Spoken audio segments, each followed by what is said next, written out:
The last bus rolled through the east side of Atlanta on a cold, empty night, so quiet that the sound of the engine felt like a long sigh moving between the old rows of houses. Streetlights cast a dim yellow glow across the window glass, flickering on and off as the bus passed each deserted intersection. Near the back row, Jasmine Carter was asleep against the window, her head tilting gently with the vibration of the wheels. Her Green Mart supermarket uniform jacket was still on her shoulders, and underneath it was the faded work outfit from the Hillcrest laundry department. An old canvas bag rested close against her hip, while her right hand held two wrinkled pay stubs so tightly it was as if she let them go, the entire exhausted week behind her would disappear with them. At the front of the bus, Earl Johnson, the night route driver who had been driving this road for nearly 20 years, looked at her through the rearview mirror and let out a quiet breath. He knew Jasmine, not through a long conversation, but through the times she stepped onto the bus, with eyes red from lack of sleep, through the way she sat there, trying to stay awake, and through the nights she missed her stop, but still woke up with the startled look of someone who had done something wrong. At a stop, near the community center, a man in a dark coat stepped onto the bus. Darius Whitfield had just left a meeting about expanding transit routes for night shift workers. He had turned down his private car that night because he wanted to ride the route himself, the same route the night workers had to depend on every day. He sat down not far from Jasmine, close enough to see her hand, still gripping the two small pieces of paper, but far enough away not to make her feel stared at. No one on the bus recognized him as the man who owned a corporation whose name was on many buildings across the city. As the bus neared the final stop, Earl slowed down and called toward the back, "Miss Carter, you missed your stop again." Jasmine did not move. Darius looked at Earl, then stood and walked closer. He bent down, keeping a respectful distance, his voice low and gentle, as if he were afraid of breaking the fragile sleep she had fallen into. "Ma'am, you're at the last stop." Jasmine startled awake. The first thing she did was not look around to see where she was, but grab the phone from her jacket pocket and check the time. Her face went pale under the cold light of the bus. Then she blurted out a sentence, her voice hoarse from exhaustion and fear. "Please tell me it's not past midnight." Jasmine stood up so fast that the canvas bag slipped from her shoulder and fell onto the bus floor with a dry thud. She bent down and hurriedly gathered the things that had rolled out: a small medicine box, a worn bus pass, a few loose coins, and two crumpled pay stubs that had just slipped from her hand. Darius instinctively bent down to help pick them up. He only meant to hand them back, but the white light above the bus shone directly onto the numbers printed on the paper, clear enough for him to see something that made his hand pause. One stub said Green Mart Grocery, 38.5 hours for the week. The other said Hillcrest Senior Care Laundry, nearly 38 more. Almost 76 hours of work in a single week, but after taxes, uniform fees, late penalties and deductions, she did not even understand the amount left was not even half of her rent. Jasmine did not know that the man who had just woken her up had not only seen two pay stubs, he was about to see a truth that both companies had tried to hide beneath those small numbers. Jasmine saw his eyes stop on the figures and immediately snatched the two papers back, as if someone had just looked into the most private wound she had. "I'm not begging anyone," she said, her voice still hoarse from sleeping, but hardening in self-defense. "I work for everything I have." Darius did not answer right away. Her words touched an old memory of his mother, who had once worked night shifts and had said those exact same words to a debt collector standing at their front door. Up front, Earl looked through the rearview mirror and quietly said that Jasmine had 2 children and that the babysitter could only wait until midnight. Jasmine stepped off the bus while opening her phone. The screen lit up with 9 missed calls from Rochelle. When the 10th call came in, she stood frozen beneath the bus stop, too afraid to answer. Jasmine answered on the last ring, but she barely heard the first half of what Rochelle said because the blood in her body had rushed straight to her ears. Only when she heard Malik and Nia's names did she run from the bus stop as if her legs no longer belonged to her. The 3 blocks from the bus stop to the old apartment building suddenly felt as long as the entire city.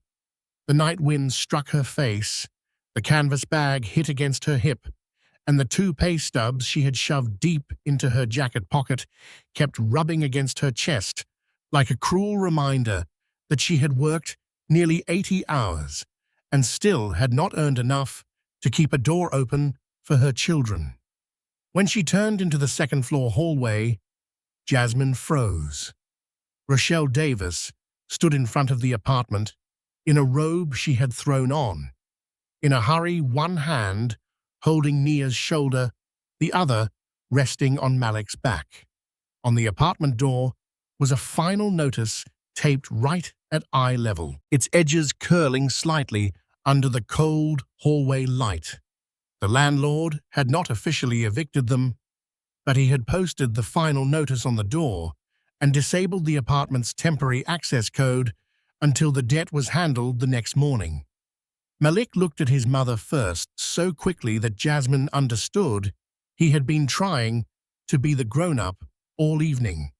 Nia clutched her teddy bear, her eyes still heavy with sleep, then asked softly, "Mommy, are we sleeping in the hallway?" Jasmine called the landlord, her voice painfully calm, but the hand holding the phone trembled when she heard the amount that had to be paid before 9 o'clock in the morning. At the end of the hallway, Darius stood silently by himself, holding the small medicine box Jasmine had dropped on the bus. He did not step forward right away because he understood that there were kinds of shame that became too heavy with even one more set of eyes on them. Jasmine ended the call, bent down to straighten Nia's collar, and said in the gentlest voice she could still hold on to, "It's just one night. We're okay." Darius stepped closer after Jasmine had settled the 2 children temporarily beside Rochelle's small suitcase. He did not offer money, and he did not ask questions that would force her to explain her hardship in front of her children. He only said that he knew of an emergency housing assistance program, and if she wanted, he could help her contact them that same night. Jasmine looked at the business card in his hand as if she were looking at something too good to believe. She had accepted help once before from a charity that came to hand out food and then took pictures of her and her children to post online.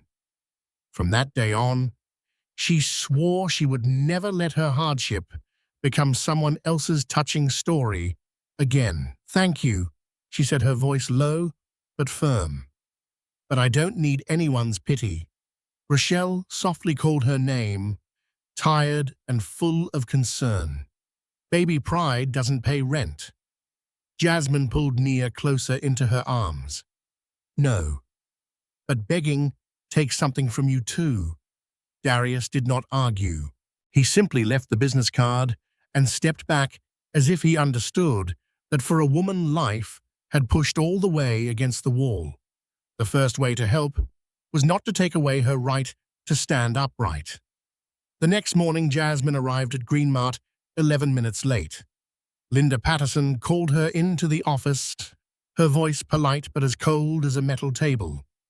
She said the store needed people who were reliable, then cut Jasmine's hours for the following week. Jasmine walked out with her throat tight, and before she could even breathe, her phone vibrated. A message from Hillcrest appeared on the screen. Her night shift had been cancelled until further notice. That morning, as the city was just beginning to grow noisy after a long night, Darius Whitfield returned to his office on the top floor of the building that carried his family's name. Through the wide glass windows, Atlanta looked far cleaner and more peaceful than the apartment hallway where Jasmine had stood holding her two children only a few hours earlier. He took off his coat and set his phone on the desk, but the image of the two pay stubs would not leave his mind. Not because they were small, but because the numbers on them were too cruel for someone who had worked almost without stopping. He called Melanie, his longtime executive assistant, into the office and asked her to check Hillcrest Senior Care Laundry Services immediately. That name was on one of Jasmine's pay stubs, and Darius knew it was not unfamiliar. Hillcrest was a subcontractor in the senior care services chain that Whitfield Holdings had bought a stake in just a few months earlier. Melanie hesitated for a moment, saying it might only be a small issue at the contractor level, not worth pulling the entire corporation into. Darius looked out at the city below, his voice low but sharp. Small to us. Rent money to them. Meanwhile, Jasmine walked to a small diner to ask for an extra shift, but the manager only looked at her tangled work schedule and shook his head. Before she could leave, Malik's school called. The boy had gotten into a fight because another child had mocked his little sister's old shoes. Jasmine went to the school so tired that her eyes stung, but she did not yell at her son. She only sat down beside Malik and asked, "Did you hit him because you were angry or because you were ashamed?" That night, while searching her jacket pocket for her bus pass, Jasmine touched the business card Darius had left behind. For the first time, she read the Ray's name printed on it carefully, and her whole body went still. Jasmine did not call Darius that night. She sat on the edge of the bed in Rochelle's temporary room, watching her two children sleep pressed together under a thin blanket, the business card lying in her palm like a door she both wanted to open and was afraid to step through. By morning, after dropping Malik and Nia off at school, she finally dialed the number, not with a begging voice, but with anger that had been held back for too long. She asked him directly whether he saw her as some kind of pity project, as a sad story that made rich people feel better about themselves. Darius did not invite her to the bright glass office high above the city. He asked to meet her at a small coffee shop near the bus stop, where the sound of the espresso machine and the buses outside made the meeting feel less like a judgment. Jasmine walked in, wearing her old jacket, her shoulders tense, as if she were preparing to defend herself. Before he could say much, she placed the two pay stubs on the table and said, "If this is charity, I don't want it." Darius looked at her calm, but not cold. "Good. Because charity is too small for what happened to you." He explained that Hillcrest may have used improper deductions to take wages that should have belonged to its employees, but he could not make it right without evidence and her consent. Jasmine stayed silent for a long time. She thought about the night shift that had been cancelled, about the new lock on her door, about the people at Hillcrest who also kept their heads down and accepted paychecks smaller than the hours they had worked. When she stood up, it seemed as if she was going to leave, but then she turned back and said, "If I say yes, this isn't just about me." Darius nodded. "Then bring me every name they told you to forget." Jasmine began with very small conversations, at times when people were usually too tired to tell the truth. A question beside the vending machine at Hillcrest, a glance in the break room one time, sitting next to an older woman who was still rubbing her swollen wrist after an 8-hour shift washing towels. She did not call it an investigation, and she did not promise to save anyone. She simply took out her two pay stubs, placed them on the old plastic table in the break room, and said quietly, I used to think I was the only one this was happening to. The silence at first was as heavy as the heat in the windowless room.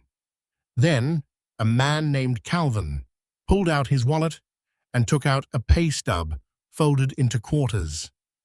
A young woman named Tasha placed hers on the table too. Then came Mrs. Denise, who had been charged for uniforms 3 times in the same month. Piece by piece, the papers appeared, wrinkled, ink-smudged, some still stained with coffee, but all of them told the same story. They worked the hours, even more than the hours, but always took home less than what they deserved. Word that Jasmine was collecting pay stubs reached Greenmart faster than she expected. Linda Patterson called her into the office with a softer smile than usual, offering to give back a few shifts if Jasmine agreed to keep everything internal. This time, Jasmine did not lower her eyes. She answered calmly, "I'm not causing trouble. I'm showing receipts." That night, as she left the bus stop, her phone vibrated with a text from an unknown number. "Keep talking, and you'll never work in this city again." The review meeting took place in a long conference room on the 12th floor of Whitfield Holdings, where the white light spread across the glass tabletop and made every stack of papers in front of them look colder than usual.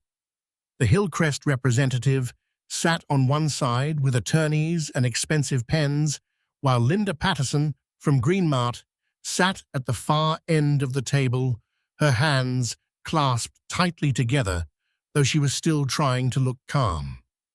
Across from them sat Jasmine and several night shift workers, people who had gone without sleep for years and had never once been invited to sit in a room like this. The Hillcrest representative opened with a smooth voice, saying that the whole matter might only be a small administrative error, a few deductions entered incorrectly, a few shifts recorded wrong. Linda followed, saying Jasmine had problems with punctuality, that every store needed people who were reliable. In that moment, Jasmine felt anger rise all the way to her throat. She wanted to talk about the last bus, about the door that had been locked, about Malik sitting in the hallway with Rochelle, and the eyes of a child who had learned shame too early. But she did not shout. She took a breath, opened her old canvas bag, and placed her 2 pay stubs on the table. Then she placed Calvin's, Tasha's, Mrs. Denise's, and the others' pay stubs down one by one, forming a long, silent row that said more than any accusation could. "You called us unreliable," she said, her voice low but clear. "But this company relied on us every night." The room went completely still. Darius did not speak for her. Before he made his final decision, the legal team placed another printed copy of the threatening text message on the table. The phone number was not read out loud, but the Hillcrest representative's face went pale enough for Jasmine to understand that their silence was also a confession. Only then did Darius speak, ordering Hillcrest to repay the improper deductions, terminate the violating contractor agreement, and open an internal program to protect night shift workers. Greenmart was also placed under contract review. Linda Patterson was required to attend retraining on scheduling and anti-retaliation against employees, and the shifts that had been cut from Jasmine were recorded as an act of retaliation that would not be allowed to happen again. When everyone thought the meeting was over, he turned to Jasmine and asked, "Would you help us build the policy they should have had from the beginning?" Jasmine did not answer Darius right away. His question still hung in the conference room after everyone had started gathering their papers, but inside her, it was bigger than a job offer. She looked down at her hands, at the fingers that had once cracked from laundry water, that had once trembled while dialing the landlord's number, that had once gripped 2 pay stubs, as if holding on to the final proof that she was not lazy. She wanted to say yes, but an old voice in her head reminded her that she had not finished college, had never sat in a big office, had never written policy for anyone, except the rules she had made for herself to survive week by week. Darius seemed to read that hesitation. He said he did not need her to pretend to be an expert. He needed someone who understood what time a night shift ended, who understood that missing one bus could cost someone an entire job, who understood that a $17 deduction could be a child's medicine money. The position he offered was not glamorous. Worker support coordinator with stable pay, full benefits, reasonable hours, and the chance to continue her education if she wanted. That night, Jasmine told Malik in Rochelle's small room. The boy stayed quiet for a moment, then said, "Maybe now you can sleep in your bed instead of on the bus." That sentence finally made Jasmine cry, not because she was weak, but because for the first time in months, her body believed it was allowed to rest. The next day, she paid Rochelle the babysitting money she still owed. Rochelle hugged her tightly and said, "Now that's help with dignity." A few months later, the night bus still ran through the old streets of Atlanta, still stopped beneath the pale yellow streetlights, still carried tired faces after long shifts that the daytime city rarely ever saw.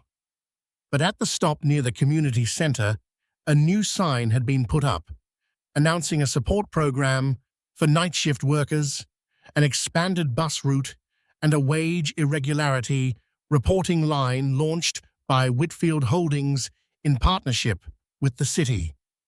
There was no grand ceremony, no red carpet, just a few employees, a few neighbors, Earl Johnson in his familiar driver's uniform, and Jasmine Carter standing among them with a presence that was still humble but no longer lowered, the way it used to be. Jasmine did not change her life in some fairy tale way. She did not move into a mansion, did not step out of her past as if it had never existed. She simply moved into a safer apartment, closer to Malik and Nia's school, where the door opened with a key of her own. Malik had a new pair of shoes, but he still kept the old ones in his closet as a reminder that shame did not belong to poor people, but to the systems that had made them work themselves to exhaustion and still not earn enough to live. Nia no longer asked her mother every night if she was tired, because sometimes Jasmine could actually sit down and have dinner with her children before the sky was completely dark. That night, Jasmine stepped back onto the old bus, not to rush to a second job, but to give Earl a box of pastries as a thank you. He looked at her through the rearview mirror and smiled. "You planning to fall asleep back there again, Miss Carter?" Jasmine smiled, her eyes bright under the bus lights. "Not tonight." In her wallet, she still kept the 2 old pay stubs carefully laminated. Not to remind herself how hard things had once been, but to remember that even the smallest piece of evidence could open a large door if the person holding it was brave enough not to let go. The lesson that remained was not that a billionaire had seen her, but that Jasmine had not let exhaustion erase her dignity. Sometimes life does not change because someone feels sorry for us. It changes when the truth is placed on the table, when an ordinary person dares to stand upright, and when kindness knows how to respect people instead of making them feel small.